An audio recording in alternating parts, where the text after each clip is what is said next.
So you only have to deal with this new setting for one review.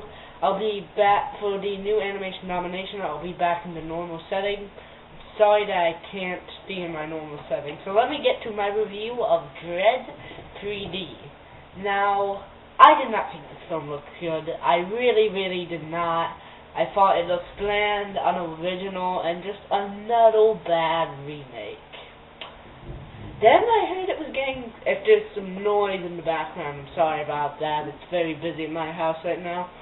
But yeah, I thought this film was going to be awful. Then I saw good reviews, and I just couldn't see how this film was getting good reviews.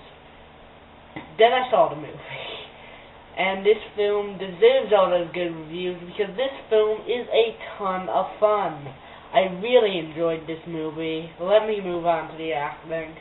Carl Urban as Dredd, though I have not read the comics or seen the original Stallone version, he does a phenomenal job making him seem more like a symbol instead of a person, sort of like Batman. And, I don't know her name, Olivia something. She plays this sidekick trainee, and I didn't think they'd pull off the sidekick very well, but they surprisingly did. She is very good. I really like her character. She's very connectable, relatable, I guess is the proper term.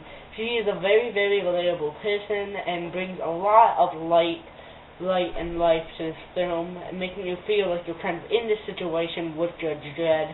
Lita Headey, I believe is how you pronounce the name. She's in this, and she plays the villain. She's phenomenal as the villain. And it's weird, because, like, Lita Headey, she's a very attractive woman, and she has all these scars on her, so it's kind of weird to watch it. But yeah, she plays a villain very well. Let me move on to the direction. So the direction, the tone, and some of the shots in this film, I'll get to those in a second. But the tone of this film is very dark, I guess is the best word, but not. It seems like it's fun, but dark, which is hard to explain. It's hard to explain the tone. Like, the best way I can say it is it's an homage to hard R 80s movies, is what the tone feels like. Like, it's supposed to be an homage. I know it's not, but, you know, that's just what it felt like to me. It felt like an old 80s movie, kind of, to me. Except with good, 3D and special effects. But let me move on to the shots in this film, and the 3D is also going to be in here as well, because I did see this film in 3D. These shots in this film, some of the shots are just phenomenal. Especially one scene that's phenomenal in 3D as well. The 3D is pretty good. But some of the scenes in it, like when Lita Headey, she's in a bathtub and she's like, water is coming off of her hand in slow-mo. I'll get to that in just a second when I talk about the story and the action scenes. But yeah, it's just phenomenal 3D for some scenes, and phenomenal shots for most scenes. Let me move on to the story, where the film really does lack, and just the writing overall.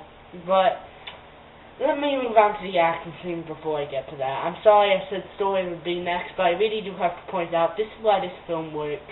And this also has to do with the direction, is the action is so fun and gory and awesome, and it's a very fun movie to watch. It's very fun.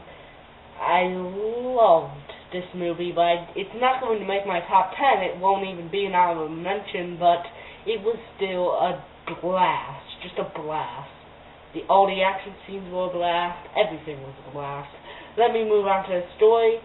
So the story is all about they have to go into this building, just like the Raid Redemption, and they have to fight off all these people until they get to the main drug dealer or drug seller. I can't remember what they call her. She's just like a mob leader. Her name is Mama, and she's played by Lita Headey. So Judge Dredd and his trainee, and this trainee who's a sidekick, as I mentioned before, both have to go up there and kill her.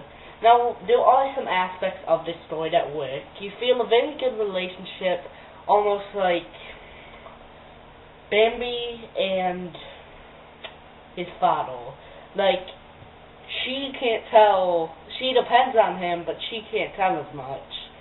Well, actually, that's not a good comparison. Just they both depend on each other, which is done really well, making the relationship very fatherly and daughterly, which I do really like.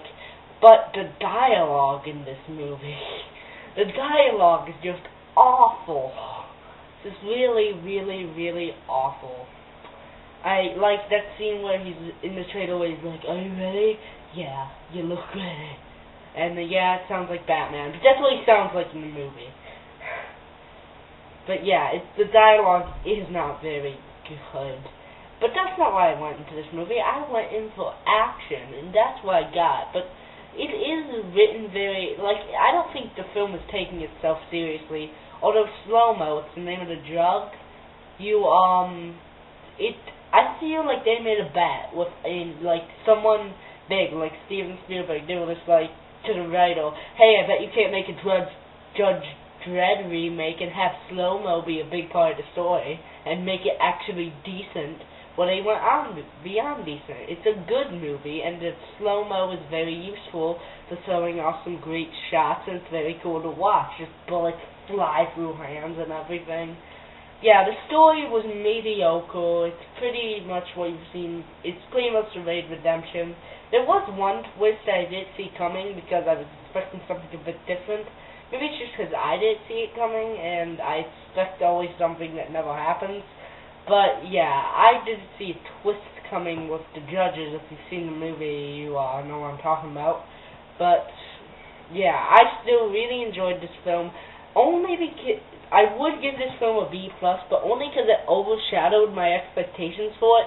I'm going to give this film an A-. Please like, favorite, and subscribe for more reviews.